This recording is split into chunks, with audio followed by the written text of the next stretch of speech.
Kaixo, gaur, bigarren mailako prentsa tailerreko ikasleek, Txarori, Lagoizetako sukaldariari, elkarrizketa bat egingo dugu. Ez egiten duzu Lagoizetan, lan? Lan, orain dela 17 urte.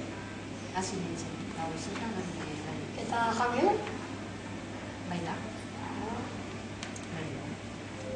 Sukaldatza gustuko duzu? Bai, noski. Bestela ez egongo, ez nintzateko egongo men. Baina lehen nostegoen sukaldari duzula?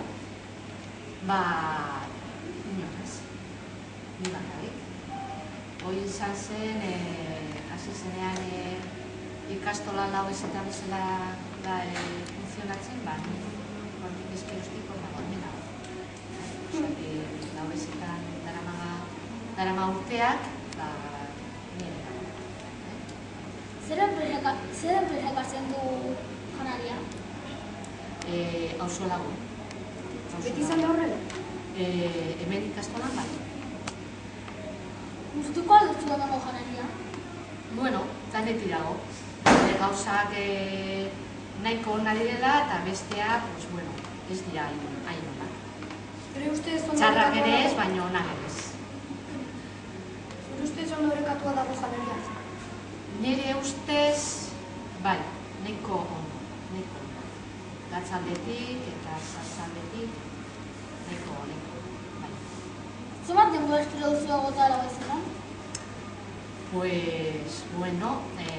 Osasuna ona balin badaukat eta ez balin badaukago arazorik, hobelan. Zenbat denbora egiten duzu lan? Lan egiten dut, astean 26 ordu. Astelena, asteartea eta ostegunen 7 ordu, eta asteazkenen eta ostiraletan 3. Zer arazo dituzu zure eguneroko lanean? Zer arazok? Batzutan aurrak, gazte. Ez dituzue janai eta, arazo gehienako da.